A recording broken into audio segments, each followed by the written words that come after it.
Coming up on Half Mile of Hell. I'll do just about whatever it takes to win. Any slight advantage I think I can get, I take it. It made my wife cry. They're talking loyalty this, loyalty that, and if that's all they're worried about, then I don't want to be friends with them anyways. This show's pretty rough. I crashed into Rio, and he crashed into the top of Colt's barrel. It's just nature of the game, and things you pull bite you in the ass. I mean, I am down. I am at the lowest. I mean, this is like a bar fight. You've been kicked in the head. It's the West's original extreme sport. 4 horses hitched to a wagon, racing hell-bent for leather around a half-mile track. The stakes are high, and disaster is only a heartbeat away. These are the Cowboys, and these are their stories. So hang on tight, because you're about to ride the Half Mile of Hell.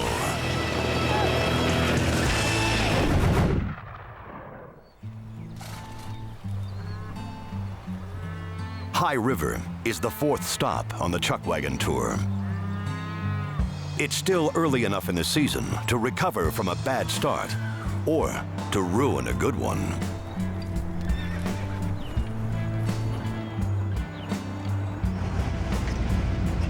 Rick Fraser's daughter, Kaylee, arrives to visit her family. She's a welcome sight. Rick needs the morale boost. He's just found out that his rise in the standings has forced his outrider, Chance Vegan, to deliver some devastating news. He just told me he quit. We had a deal, and he just told me he quit. Go for somebody else. What do you do? Chance had been carrying a secret since the start of the season. He made a deal to ride first call for Kelly and Mark Sutherland. We were dealing with Chance at the same time we were dealing with Rio. I'm not sure when the deal was done in his mind. He, I guess he had to execute it this show because Dad was hooked with Ricky. I should have told him about it earlier, but it wasn't going to have any bearing on, you know, who Rick got to ride if I did happen to leave. Whether I told him in Grand Prairie or told him in Lethbridge, there wasn't like he was going to have another guy in place. I was going to give him a second call or something like that. There was nothing there like that. He knows the position he put me in. There wasn't another flipping outrider to be had. None. And you quit at that point? That's not very, I didn't think that was right, but it was business, I guess. This year, inexperienced outriders have cost drivers points and money, and there just aren't enough seasoned outriders to go around. Yeah, it's a big concern what other guys have for outriders. You know, I pretty much worry about other drivers as opposed to myself because it makes for better racing when they, no, I don't care. You know, that's this whole game. Nobody offered me good outriders when I was having outrider penalties last year. And the better the outriders we got, the better it is for me. And if you happen to be hooked with me and he used to ride for you, unfortunate for you and great for me. The Sutherlands have the financial resources to hire a dream team. Chance Vegan and Rio King, 2 of the best outriders in the sport. I'll do just about whatever it takes to win. Any slight advantage I think I can get, I take it. And I paid for them. Yeah, they don't come cheap. They're like everything else in the sport. You want to secure somebody, you bring out the payola, and that really helps. He offered me, you know, a good chunk of change per ride and a job when the wagon season's done, and that's with his consulting outfit. That was the main reason. I want to drive a wagon, and I can't do it without a good paying job in the wintertime, and this filled in a lot of blanks for me. And to just put him in front of Rick to get that, that's what I had to do, and it's business. And that's that. It's more than just business for Rick. He and Chance have shared glory along the trail, and there's a bond that spans generations. Chance for us goes back since he was born. So we've seen that kid grow up, and he's a good kid. And then we've hauled him down the road and fed him and had lots of good times with him. So to Chance to Rick is just like a son. It made my wife cry. You know, I feel like jumping up and down and screaming and hollering and pointing fingers, but that doesn't do any good. It's another thing I don't understand about Rick is people leave different sporting teams every day in the real world, you know, with free agency and stuff, and it's business. I guess money's more important to Chance than loyalty. There's no loyalty there. They're talking loyalty this, loyalty that. All they were worried about was me getting the job done for them 7 o'clock at night. And if that's all they're worried about, then I don't want to be friends with them anyways. I'm really hurt, that's how it is, but I did learn something out of it. You treat people with respect as always, but you treat your son like your son.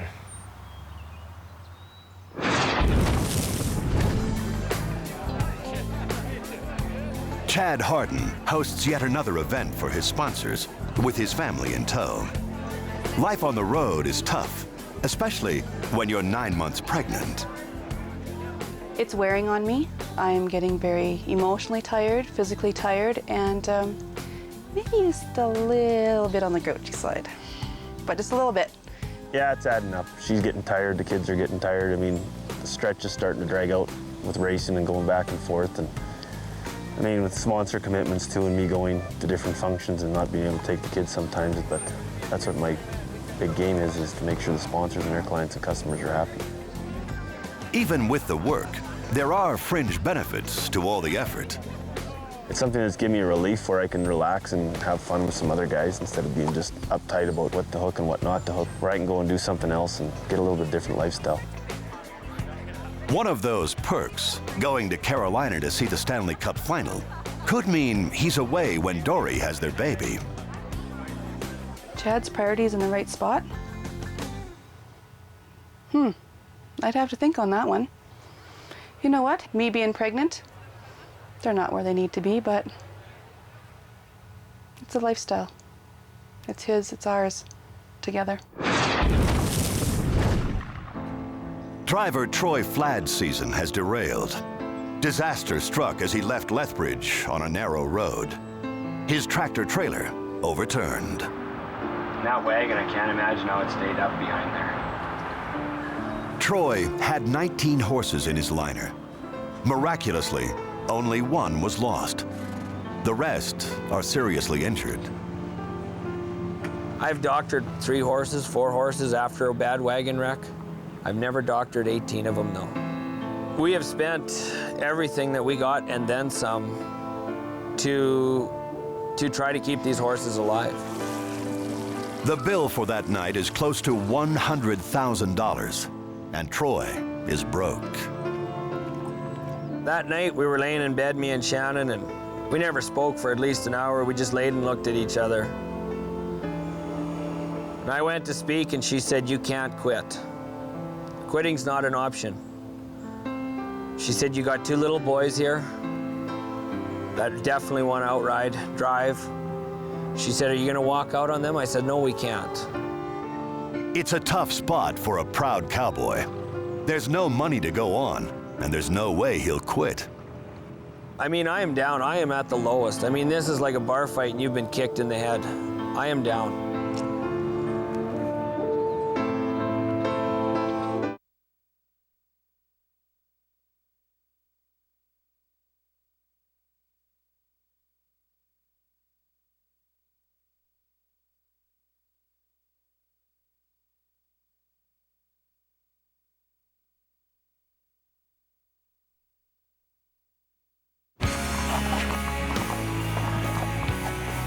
Driver Troy Fladd faces ruin in the aftermath of a truck accident. Some guys would have maybe cut their losses, maybe put some horses down. But I felt the horses were healthy before this. We can get them back, even if they spend the rest of their days on green pasture. It's expensive to rehab so many horses, and the money has run out. Troy faces some tough questions. How am I going to put fuel in my trucks? How am I going to feed these kids?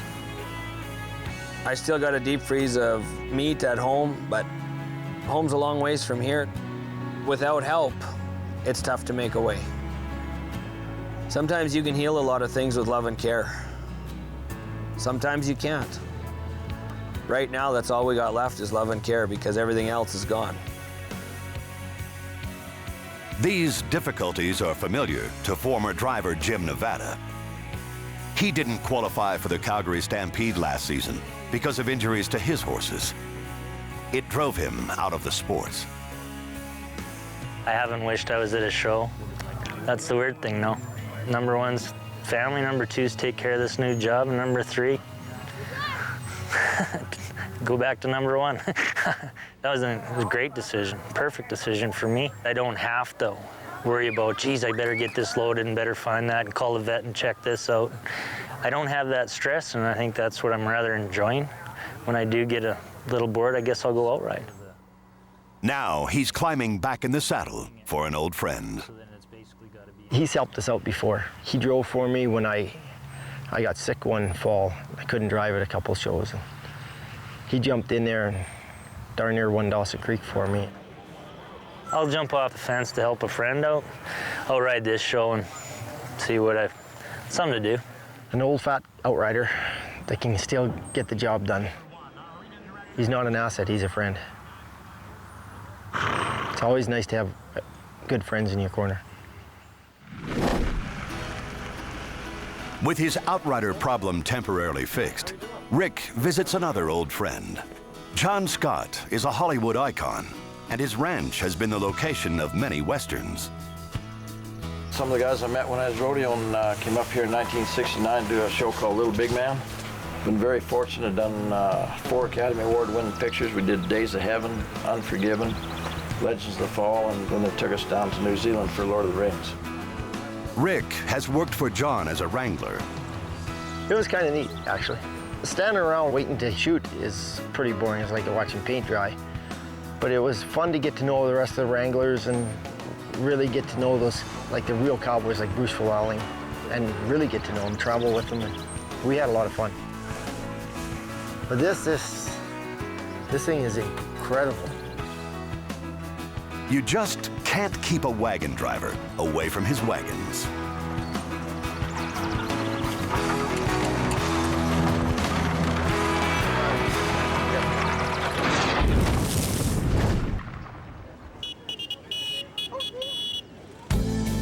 Chuckwagon racing couldn't exist without sponsorship money and events like this one. Chad Harden is a new breed of driver, good at racing and good at entertaining his sponsors. He's like no other cowboy we've seen out here in the chuckwagon business. He probably spends, before a race, a good 3 hours with us and meets the kids, signs autographs, gets to meet a lot of our customers who are really quite excited. You know, this is a pro sport, and Chad's a pro guy.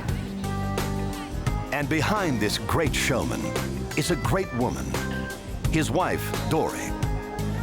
Despite the discomforts of pregnancy on the road, she's always there for Chad. When I got the invitation in Lethbridge to go to watch Game 7 between Carolina and Edmonton, thought it would be a great idea, and then I thought, no, this probably wouldn't be the best time. My wife is pregnant, due any minute. She's been a great supporter of me, and if I go there, I mean, my wife means a hell of a lot more than an Oiler hockey game. I mean, they mean a lot to me, but not as much as my wife and family. So I thought, knowing my luck, the way things are going lately, that probably as soon as I got on the plane, they'd be phoning that she went in the delivery room, and I thought, I don't need to hear that for the rest of my life. I mean, I better be half-assed close when time comes.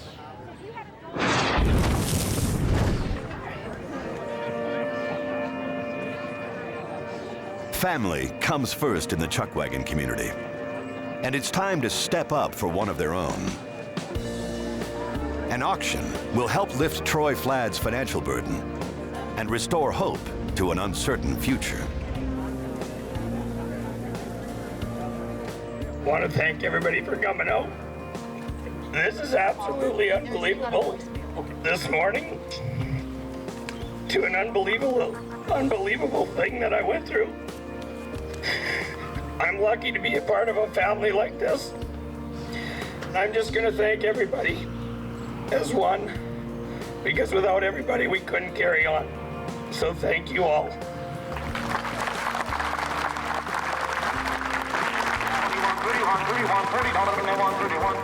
Hundreds of donated items find their way to the auction block. Sold 140. Floyd Bradshaw, 140. Thank you, Floyd. But not all of the items sell as well as others. 25, 35. Oh, 35. Does anybody have a heart here at all? I'll tell you what, we won't announce your name if you buy it. 50, 60. Every little bit helps. The Chuckwagon family opens its heart to give what it can. Well, with everybody's help and my apple pie, we raised $33,797. Tom, well done. There's new hope for Troy, a fresh start. He'll finish the season and begin the search for a sponsor who'll step up to make sure he's still in the wagon box next year.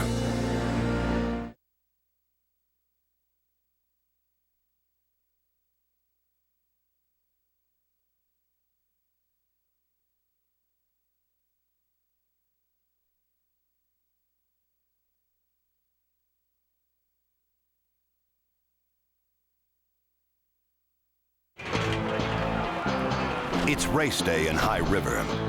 The lowest aggregate time after 4 days will take the title. Chance Vegan is set to ride against Rick Fraser for the first time in years. Jim Nevada will ride behind Rick in Heat 9. At 42, Jim's a bit long in the tooth for an outrider. Some are actually surprised he's back. Oh my God. Jeez, now the average age is really up here. Good, how are you? Good.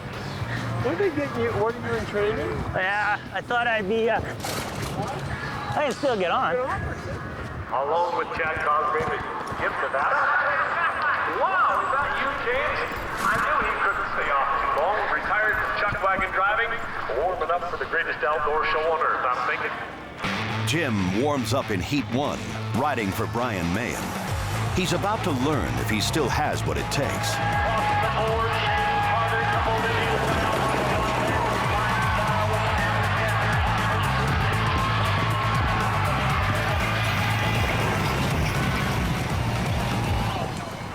A little bit of work for my first one, but it's a little over anxious, that horse. He'll wear down.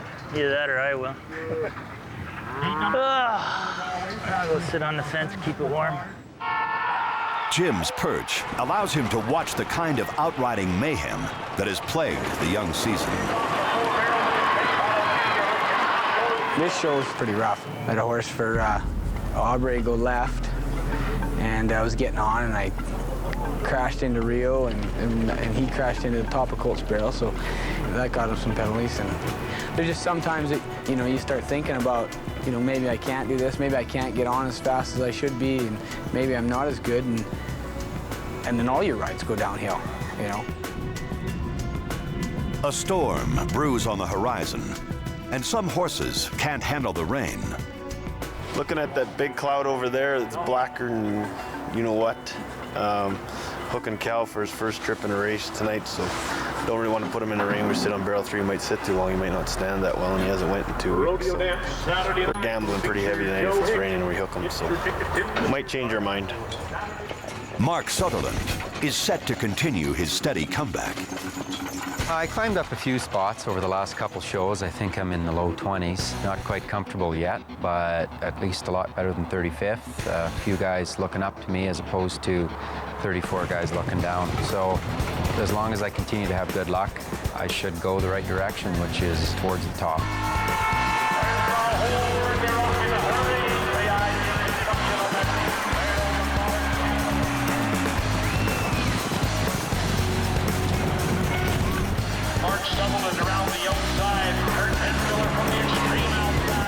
It's a tight finish. Mark may not have won the heat, but it's a great start in High River. Probably should have did it 5 minutes ago. I should have made a decision, but now it's the last minute because the cloud's getting closer and closer. Chad calls on his friend Shane Carter for advice. Oh, no, I'd hook safe. Oh, for crying out loud, why'd you say that? All right, man, I've been there, done that. I'd go safe if I were you. Hey. Need that on Barney, right? Yeah. I need this one, Cap? Yeah. Look at that. Come here, little man.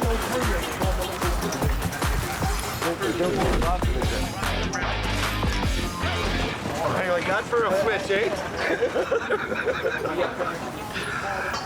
Oh, crazy. Now it's not gonna rain. You watch.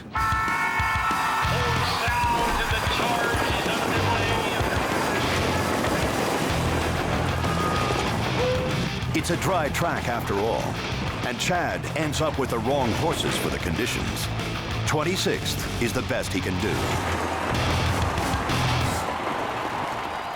There may be dark clouds over High River, but Rick Fraser has some of his own.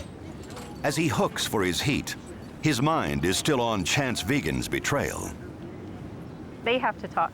Things have to be said and things have to be sorted out and find out, I guess, where he's coming from. And Rick has to say exactly what he feels with different issues of what happened. When I explained it to them, they were pretty hot, and I don't think anything that I said was gonna register or did register. They were just upset at the time, which is understandable, but I'll have to have another talk with Rick and really go over everything and the reasoning and whatnot. Does he need to? It'd be nice if he would. Does he need to? No. Don't need to do nothing, I guess. I haven't got a chance to do that. They've been pretty hot, and I'm just giving them a few days to cool off, I guess. Heat 9. It's Chance versus Jim. Kelly versus Rick. These two drivers have faced off before. We were 1-2 in the world standings, and I chased him for the better half of the season. Rick's a very solid driver. He's a good driver. He's won the world. He knows how to win. I know roughly how he drives, and he probably knows roughly how I drive. So we'll see how that plays out after 4 days.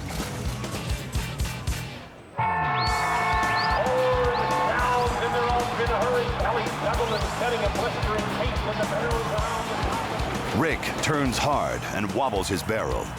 A close call to start the show. Peels the reel away from his former boss, Ricky Delvine, for Kelly in his early days. Wheel to wheel as they bang some steel and do a little smoke casting. Rick Fraser on the inside, Kelly Sutherland on the outside. Rain to rain into a beautiful sunset. I can't even see the wagons, it's so pretty. Kelly Sutherland and Rick Fraser. Yeah, Kelly Sutherland emerges the winner. Rick Fraser will be second. Neil Wolgenbaugh a nose ahead. It's a great time for Kelly and a good time for Rick. But one of Rick's barrels is flattened in the dirt, courtesy of outrider Jason Lemieux. Rick hit a barrel. Thank you. Might as well get somebody else. I am getting somebody. I just got on and was kind of watching where my wagons were going. I wasn't really watching where my top barrel was. Just got a hold of him, and I looked down, and the top barrel was right there, and he kind of swung his hip into it and just barely touched it, but knocked it over, so it caused 2 seconds for Ricky. You know, I can see that if it's a horse that hasn't been around very much, but this guy's been around for 6 years. Sometimes it seems that there's just sometimes that, you know, you can get the worst horse for some guys and still do good for them. Then you get the best horse for other guys and you can't do nothing. I don't know. It's probably all in my head, but. It's not the first time Jason has cost Rick points. Rick listens to the radio for the bad news and gets an extra surprise. 5 for wagon knocking over a barrel, 2 for an outsider knocking over a barrel. Let's knock off the top line. It never would come off. It went back, if it had come back and covered it up. God, these guys are terrible. I just thought it popped right to the track. It did, it went back down where it was, and as long as it goes down where it was. As long as it's covering the dock. Yes. Oh, I am just livid with this guy. It's time to check the evidence and submit a protest. It just rocks and goes back in the same spot. My barrel rocks like this, comes right back down the same spot. That's not enough barrel. And has to be reset. That constitutes a knocked barrel. In my opinion, I don't think I should have got the 5 seconds. The 2, oh yeah, well that's a given. You run right over top of the damn thing. But 7 seconds, you might as well have an hour.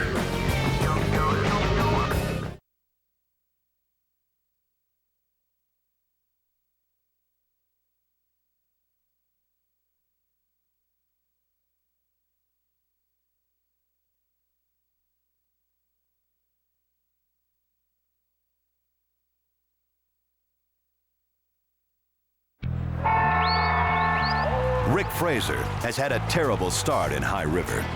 He's taken a 5-second penalty for knocking over his barrel. So they give me 5 seconds for a knock barrel. I rocked it, but it come back on the dot. It didn't even move off the dot. It just kind of teetered and come back. That's not a knock barrel. They don't even have a clue. Rick waits for the official decision. I don't get it. The penalty stands, Rick. It was inconclusive with the video. But Ronnie made the call. No way. No way. I am. Since when is Ronnie Cosgrave a wagon judge? Thing is your barrel, the dot showed when I went by. It was teetering, and it come back down. When I went by your barrel, I could see that much of the dot. I'm not kidding. I looked back to see where Lemieux was, Yeah. and then I looked ahead, and when I rode by your barrel, I could see that much of that white dot. You didn't kill a barrel, it just landed back wrong. But the whole thing is, can Ronnie not call a penalty? I honestly don't know. I never heard where he could call a barrel down. I honestly. Okay. I heard he could call, like that guy gets clarification of the rule. Yeah, yeah. If the barrel moves off the marker, it's not barrel. Okay. Right, I understand that, but mine never moved off the marker. It rocked, come back exactly where it was rocked from. Well, Ronnie checked the barrel in the infield, rode right up to it, checked it, and it's off the marker. We couldn't see it from Okay, wait a second. But I've got 10 people swear on a Bible that it didn't. Sorry. That I don't. More frustration for Rick. There's nothing more he can do. It's been a rough few days for the Frasers. Now, Rick is questioning everything. I love this sport. I do. But in the big picture, boys, how much does it mean? Is the fun out of racing? No, not yet. But over the years, some has certainly dissipated. But I guess it's just like anything. If you want to make it fun, you can. Or if you want to make it a grind, it can be that way too. When a guy quits you, it makes you mad, especially if you feel you treated him well. But it's just nature of the game, and usually what things you pull bites you in the ass. Chance used to be #1 with me, and then he went to Rick for a couple, 3 years. So I wasn't very happy, but you know, it was a monetary decision, and I couldn't match it at the time. Rick stole Chance from Dad. Ricky stole Rio from me. The tables were turned for a little while. Luckily, they're back in my favor, at least for this show. They know it's business, and that's how it was 2 years ago when I left Kelly for Rick, and that's how it is now. I got to do what's best for myself, and that's what I've been doing, and I don't have any regrets about it. Outrider Jason Lemieux wonders if he still has a job after last night's ride. I screwed up, like I had a bad night. But, you know, when I left, I think, you know, he was pretty upset, but he never did say that he was going to hire somebody else. And so as far as I know, I'm still riding for him, but we'll see. I mean, if somebody else goes and grabs his horse tonight, then obviously I'm not riding for him, right? Rick's luck needs to change, and driver Ray Crotto has an offer that just might help. Need a rider? Kind of fat and old, but yeah. Fat and old can still get her done. You know, I haven't rode for a year or two, but I don't know, I like to see the best for everybody, and whether it's out riding for a year or just giving you a hand in the morning to hook, it's, you know, it's kind of a big family here, and that's just what you do, right? It's an unexpected alliance, and possibly just what Rick needs to help turn things around. The clouds that have menaced High River follow through on their threat. It rains all afternoon. By race time, the track is a soupy, muddy mess, and that's a concern for every driver. A wet track not only affects footing, it sometimes affects the horse's willingness to run. I don't know if I've ever driven the right wheeler in a real sloppy track. The rest of them, I guess I've driven in it. So it isn't so much the mud, it's whether they feel that they've got good footing. And if they feel they've got good footing, you know, they don't slow down or hesitate. So that's the key. You know, if they slip in your practice turn or something, well, then they're probably going to be hesitant in your race. So.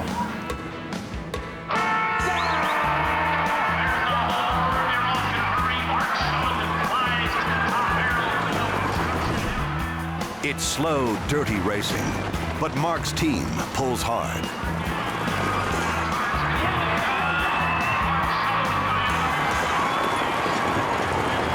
That's the first time I never lost my hat. We never even went fast enough to blow my hat off.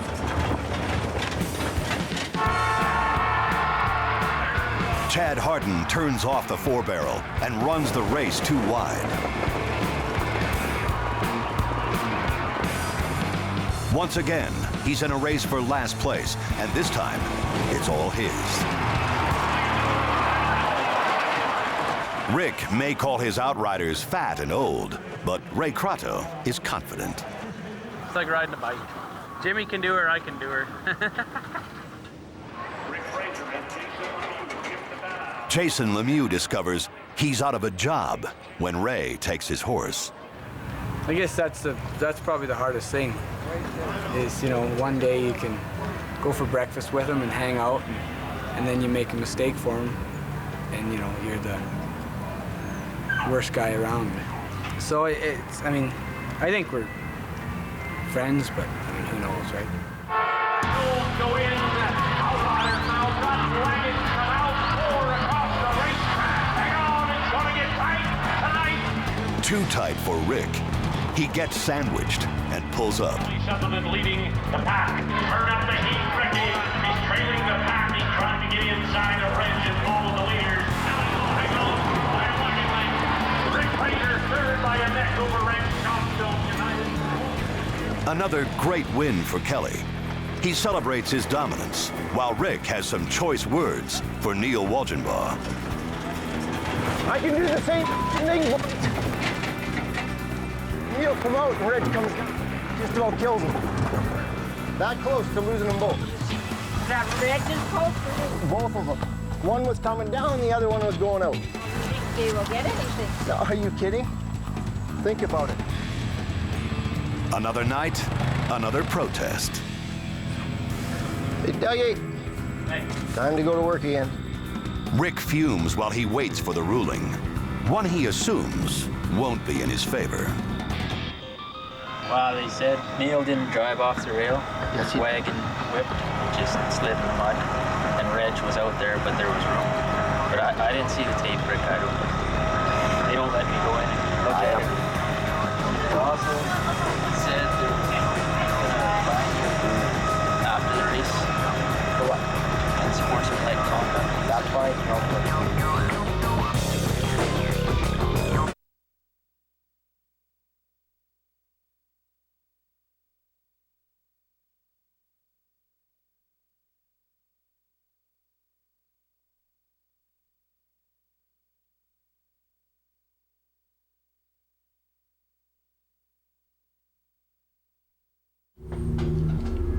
Rick Fraser's chuckwagon season is coming apart at the seams, and Rick's mood reflects it.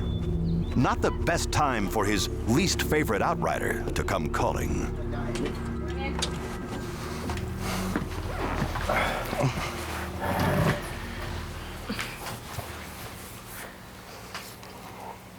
I'll go first, I guess. No, I'm gonna. Okay. But I just wanted to know how hurt we are. You made my wife cry. And the part that hurts the most is I really tried to treat you like a son.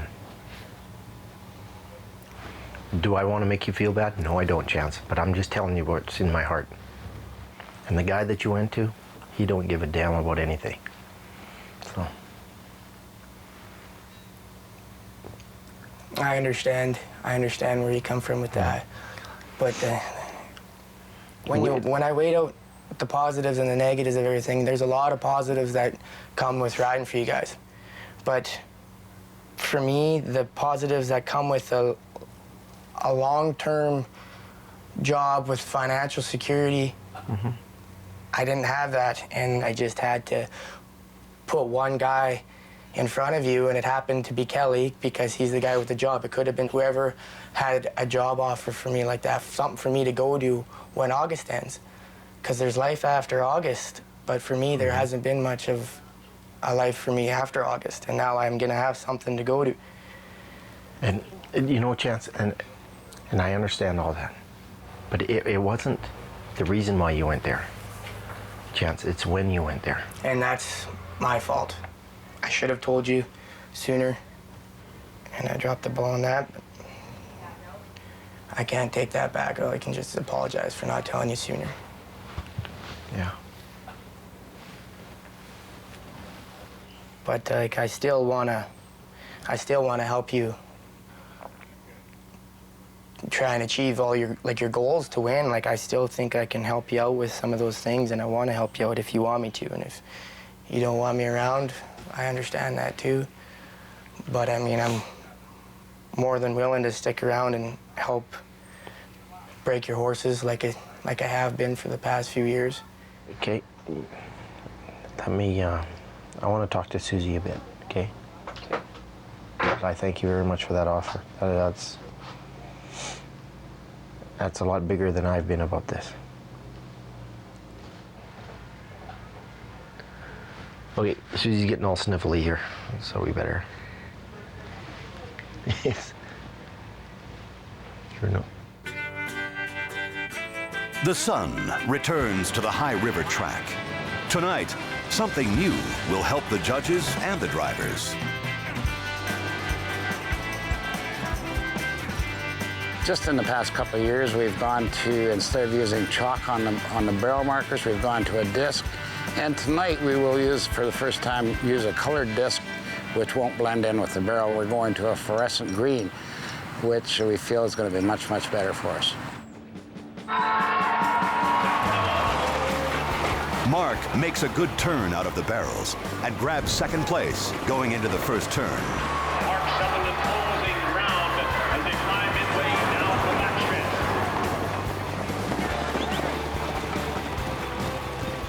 backstretch. It's a strong run and a fast time. Had my 50-person strong cheering section. At least the good part about that is they didn't all get to bet on me with each other, so not everyone lost money. But it was a good one. We're going to be good. Hopefully top 10. Man, these horses are getting ready for the big race. They're just crazy today.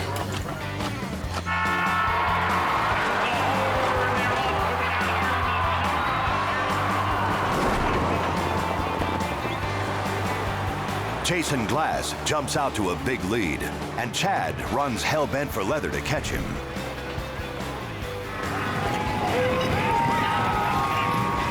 But Harden doesn't quite have the horsepower tonight, and he'll finish third.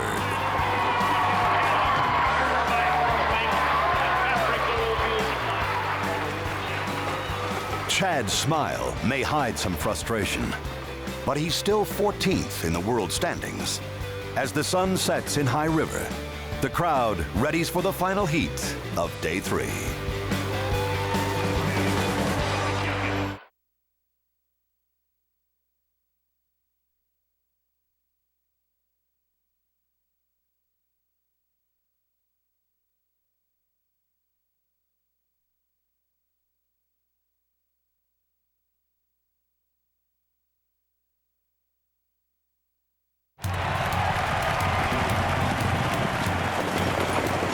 Anticipation is high as the wagons roll into the final heat of the day, Heat 9. As he prepares for the race, Rick Fraser is a man transformed. Laughing, smiling, in a word, himself. I had a really good friend come down. We went for coffee and talked lots. He's one of I would call him a mentor. I go to that guy quite often for advice, and I believe he's very wise. You need someone to say the right thing. You know, pick your head up, or, you know, buddy, I've been there and I understand exactly how you feel. This is what I did. And all of a sudden the little light switches flicked and, yeah, you're right. Heat 9, where the top 4 drivers in the world standings will face off.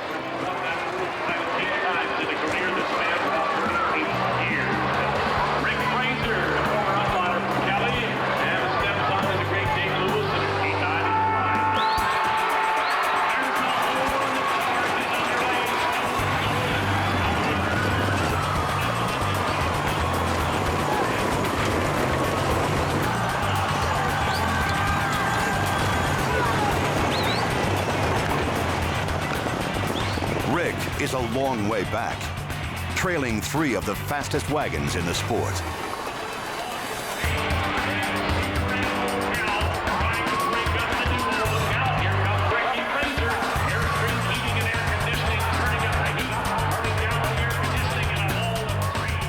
At the final turn, Rick finds a hole and heads for home.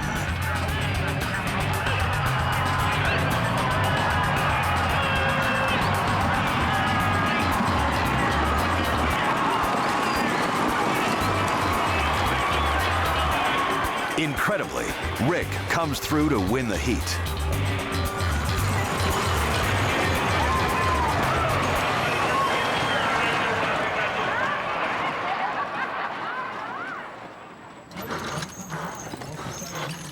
Big horse, you run hard. Nowhere to go. Okay. Just nowhere to go. Wall of 3, at the finish line, no holes opened up. There ain't any holes opened up in them final heats. Like, nobody lets no one through. But they rocked her just before the horn went. Otherwise, I might have made the front end. They jumped and I backed up, and then they blew the horn. And the horn shouldn't have went because I was in trouble. But, you know, it's a split-second thing. The guy probably didn't know. Kelly listens for the results. He suspects he'll take a penalty for some trouble in the infield. 19:21, but he picked up 1 second for having his wagon ahead of the barrel. There's no sense protesting that, because they'll have reviewed it, and the judge will look and see. Even so, he probably shouldn't have had the horn down, but there's nothing you can do. So we'll take that one and go on tomorrow. Get barrel 1 and see how quick we can be. Chance loses tonight behind Kelly, and he's lost a friend. Rick won't ask him to ride again. Thanks, Rick. I appreciate it very much. I really do. And if you want, if we're not far enough apart, we can ride in the smoke if you want. Hey, Dad, you got me a point in the pool, too. No, yahoo. I got more no points. Oh, you took me? Thanks. It wasn't so much the racing, it was just something else. And maybe the little attitude adjustment Wayne gave me helped. The horses did the part. Our horses have ran hard all spring. It's been the driver, it's been a lot of times it's the pilot, it's not the horses. Yeah. You know, it says in Proverbs, when you find a wise man, wear his doorstep out.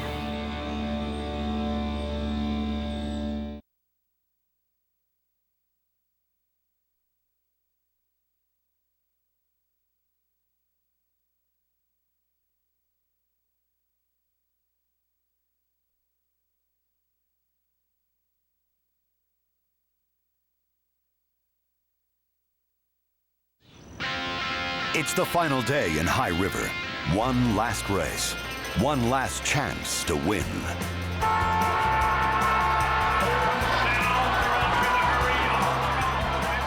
Mark struggles out of the barrels, but his team hits the track hard. He sneaks ahead in the first corner, urging his team to turn it on.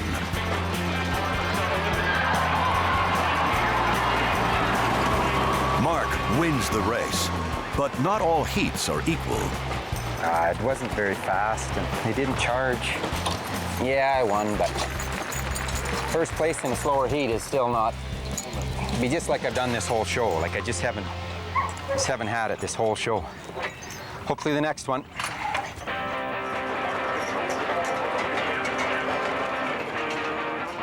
It's been a disappointing High River for Chad Harden.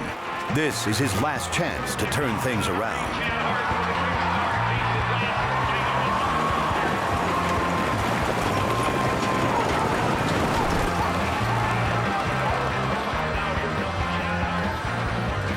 Today, he's hot on the heels of Jason Glass.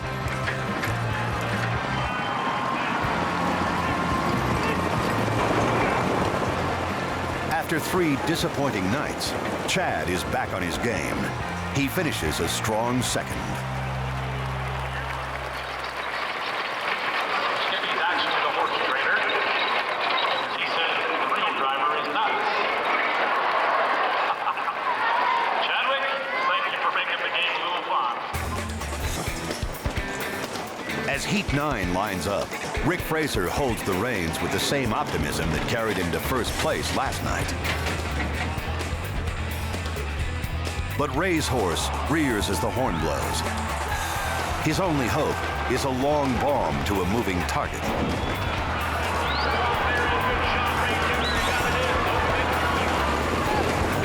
Rick makes it to the track too wide, but minus one stove.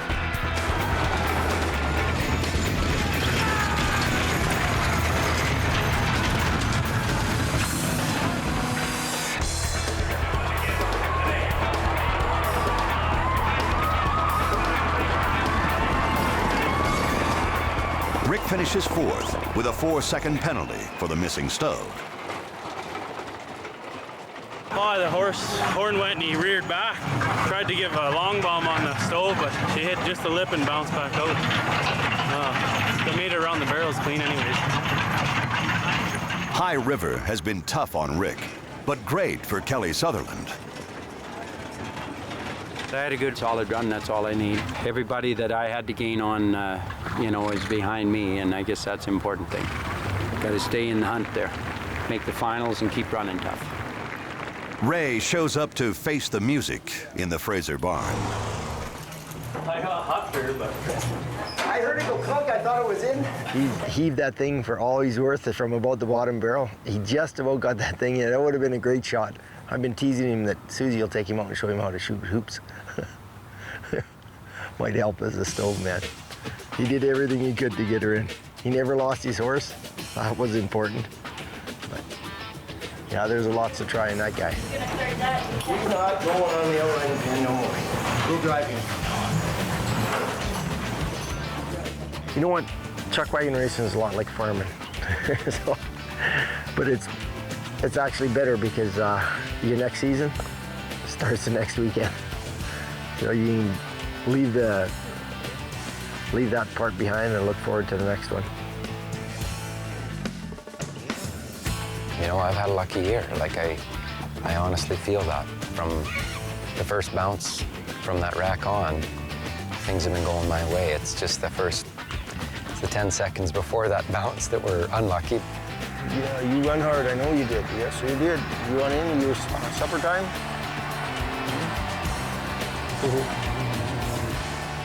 Well, we thought about some different decisions before race time about Hook and Cal, our new horse. He hasn't been in a race yet. But we had a little bit of discrepancy, that's a big word, holy. Where'd I get that one from? This next show on our tour is Pinoca, and it's a pivotal show.